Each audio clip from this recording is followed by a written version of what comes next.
आज हम बात करने वाले हैं डिफरेंस इन ओपनिंग बैलेंसेस की।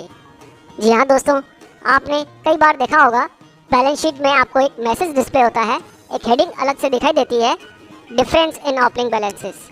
तो आज की वीडियो में हम ये जानने वाले हैं कि इसके पीछे क्या रीज़न होते हैं, क्या कारण है कि हमें ओपनिंग बैलेंस में डिफरेंस दिखाई देता है, और यदि दिखाई भी देता है तो उसे हम किस तरह से रेक्टिफाई करेंगे, किस तरह से इसे ठीक करेंगे।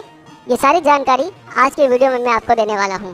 दोस्तों, यदि आप हमारे चैनल पर नए हैं, पहली बार हमारा वीडियो देख रहे हैं, तो मेरी आपसे रिक्वेस्ट है कि आप हमारे चैनल को सब्सक्राइब कर लीजिएगा और पास में जो बेल आइकॉन आ रहा है उसे भी आप क्लिक कर दीजिएगा, जिससे जब भी हम कोई नया वीडियो अपलोड करेंगे तो उसका नोटिफिकेशन आपको मिल जाएगा। आइए शुरुआत करते हैं। दोस्तों, जब कभी आपको बैलेंस शीट में डिफरेंस इन ओपनिंग बैलेंस दिखाई देता है तो उसका जो प्रमुख कारण होता है वो ये होता है कि आप कभी किसी फर्म की, किसी कंपनी की जब ओपनिंग बैलेंस शीट बनाते हैं तब हो सकता है कि आपको डिफरेंस इन ओपनिंग बैलेंस दिखाई दे। ओपनिंग बैलेंस शीट मीन्स जब कोई कंपनी अभी तक मैनुअल अकाउंटिंग कर रही थी, हाथ से वो बुक्स में अकाउंट्स रखते थे, फिर आपने इस फाइनेंशियल ईयर से उनके अकाउंट्स को कंप्यूटराइज करना शुरू किया है। तो ऐसी कंडीशन में जब आप ओपनिंग बैलेंसेस डालते हैं तो हो सकता है उसमें आपने कोई फिगर में मिस्टेक कर दी हो, उस कारण से भी आपको डिफरेंस इन ओपनिंग बैलेंस का मैसेज डिस्प्ले हो सकता है। दूसरा इसका जो रीज़न हो सकता है वो ये हो सकता है कि आपने अपनी कंपनीज को स्प्लिट किया है और उसके बाद जो लेजर्स आपको मिले हैं उन लेजर्स में आपने ओपनिंग बैलेंस यूज़ किया है, ओपनिंग बैलेंस को टाइप कर दिया है, तो वो भी एक कारण है जिससे हमें डिफरेंस इन ओपनिंग बैलेंसेस दिखाई देता है।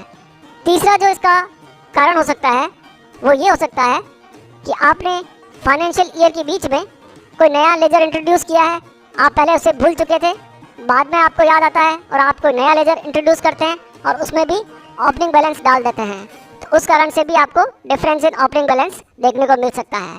चौथा इसका जो कारण है वो ये हो सकता है कि आपने स्टॉक आइटम के जो लेजर्स बनाए हैं, जो आपने स्टॉक आइटम क्रिएट किए हैं, उन स्टॉक आइटम में भी आपने ओपनिंग बैलेंसेस का यूज़ किया है। ऐसी कंडीशन में भी आपको डिफरेंस इन ओपनिंग बैलेंस देखने को मिल सकता है। दोस्तों, जैसा कि आपको पता है हमारे अकाउंट्स में डबल एंट्री सिस्टम होता है, जिसमें कोई एक चीज़ प्लस होती है तो दूसरी चीज़ हमें माइनस करनी होती है। इसी तरह से असेट इक्वल्स टू लायबिलिटीज़ की इक्वेशन भी काम करती है। और टैली एक सॉफ्टवेयर है, तो यहाँ जब आप कोई असेट इंक्रीज़ कर लेते हैं तो उसके एवज में आपको कोई न कोई चीज़ डिक्रीज़ भी करनी होती है, पर हम भूलवश असेट तो इंक्रीज़ कर लेते हैं लेकिन कोई चीज़ डिक्रीज़ करना भूल जाते हैं।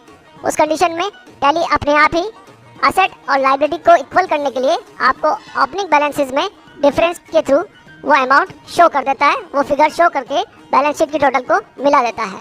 सीधी सी बात है, यदि हमारी अकाउंट्स में कुछ गड़बड़ है, हमने बेसिक अकाउंटिंग रूल्स को फॉलो नहीं किया है, तो ही हमें डिफरेंस इन ओपनिंग बैलेंस देखने को मिलता है। सपोज ये जो डिफरेंस आपको देखने को मिल रहा है, डिफरेंस इन ओपनिंग बैलेंस 50,000, इसके पीछे क्या रीज़न है वो हम देख लेते हैं। हमने यहाँ पर इन्वेंट्री के अंदर स्टॉक आइटम एक क्रिएट किया है, उस स्टॉक आइटम में मैंने यहाँ पर ओपनिंग बैलेंस यूज़ किया है, 100 नॉर्म्स, 500 रेट और 50,000 इसकी वैल्यू को पुट कर दिया है। अब जैसा कि आपको पता है स्टॉक हमारा असेट होता है और इसकी वैल्यू ऑलवेज DR होती है, तो हमने इस अमाउंट को ओपनिंग बैलेंस के थ्रू यहाँ डाल तो दिया है, लेकिन अकाउंटिंग रूल के अकॉर्डिंग हमने इसकी एंट्री पोस्ट नहीं की है, यानी ये अमाउंट जो था उसे DR तो कर लिया है, लेकिन इसके अगेंस्ट में कोई चीज़ हमने CR नहीं की है। या तो हमें कोई पार्टी CR करना था या फिर हमें कैश CR करना था, लेकिन हमने CR कुछ नहीं किया है, डेबिट बैलेंस बढ़ा दिया है। डेबिट बैलेंस बढ़ाने से जब हम बैलेंस शीट में देखते हैं इस डिफरेंस को, तो आप देखिएगा असेट में हमारा स्टॉक बढ़ा दिया हमने 50,000 से। अब असेट साइड की टोटल यहाँ पर इंक्रीज हो गई है, तो टैली ने 50,000 का जो डिफरेंस आ रहा है असेट साइड की टोटल में, उसे मिलाने के लिए आपको लायबिलिटीज साइड में डिफरेंस शो कर दिया है ताकि बैलेंस शीट की टोटल इक्वल हो जाए। दोस्तों, ये डिफरेंस आपको असेट साइड में भी दिखाई दे सकता है। सपोज आपने किसी लेजर के अंदर, जैसे हमारे यहाँ कोई लेजर है कमीशन रिसीव्ड, और हमने यहाँ पर उसे 1 लाख रुपीज़ से क्रेडिट कर दिया है। कमीशन रिसीव्ड हमारा इनडायरेक्ट इनकम है और इनकम ऑलवेज CR होती है, तो ये यहाँ पर आपको CR पहले से दिखाई दे रहा है। आपने 1 लाख रुपीज़ में पुट किए और इसे सेव कर दिया ओपनिंग बैलेंस में डालकर। अब आप जब बैलेंस शीट देखेंगे तो टैली ने यहाँ पर क्या किया है, असेट साइड में आपको डिफरेंस दिखा दिया है 50,000। ऐसा यहाँ पर क्यों हो रहा है, 1 लाख का आपने इनकम आपकी इंक्रीज की थी, जिसमें से 50,000 का जो पहले का डिफरेंस आ रहा था वो टैली ने यहाँ पर एडजस्ट कर दिया है।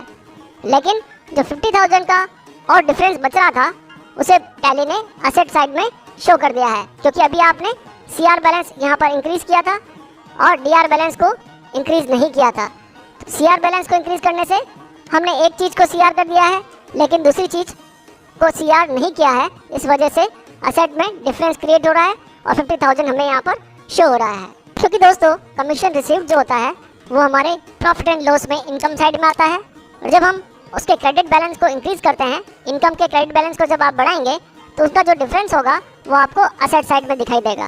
तो अब आपको ये क्लियर हुआ होगा कि हमें डिफरेंस क्यों दिखाई देता है। इसके पीछे का रीज़न आपको पता चल गया है। अब इसे ठीक करने के लिए पहले आप डिस्प्ले में ट्रायल बैलेंस देख लीजिएगा। F5 प्रेस करने से आपको सारे लेजर्स की लिस्ट दिखाई देगी, उसमें आप बैलेंसेस देख सकते हैं और आप अकाउंट्स, लेजर और अल्टर में जाकर जितने भी लेजर्स हैं उनके ओपनिंग बैलेंसेस को चेक कर सकते हैं। जब जब आप कोई लेजर में ओपनिंग बैलेंस डालेंगे तो आप ये डिफरेंस यहाँ पर आपको शो होगा। Total opening balance 50,000 debit, 1 lakh credit और 50,000 क्रेडिट बैलेंस में आपको यहाँ पर डिफरेंस दिखाई दे रहा है। तो अब आपको इस डिफरेंस को क्लियर करने के लिए अपने असेट साइड में आपको बैलेंस को इंक्रीज करना होगा, यानी किसी लेजर को आपको यूज़ करना है और उसका डेबिट बैलेंस आपको इंक्रीज करना है, देन आपको ये डिफरेंस क्लियर होगा। आप सारे लेजर्स को अच्छी तरह से चेक कर लीजिएगा। हो सकता है आपने कोई फिगर में मिस्टेक कर दी हो, इसलिए ये आपको ओपनिंग बैलेंस में डिफरेंस दिखाई दे रहा है। अदरवाइज यदि आप फर्स्ट टाइम पर किसी बिजनेस की ओपनिंग बैलेंस शीट तैयार कर रहे हैं तो आप किसी भी लेजर के असेट साइड में या क्रेडिट साइड में बैलेंसेस को रेक्टिफाई कर सकते हैं, चेंज कर सकते हैं। लेकिन यदि आपने पहले से जो अकाउंटिंग चल रही है और आपने अपनी बैलेंस शीट ITR के थ्रू डिपार्टमेंट में सबमिट कर रखी है, तो फिर आपको बहुत सावधानी पूर्वक अपने लेजर के बैलेंसेस को चेंज करना होता है। या तो आप कोई नया लेजर क्रिएट कर लीजिए और उसमें आप बैलेंस को इंक्रीज या डिक्रीज करते हुए अपने डिफरेंस को क्लियर कर दीजिए। अब मैं यहाँ पर एक नया लेजर क्रिएट कर रहा हूँ।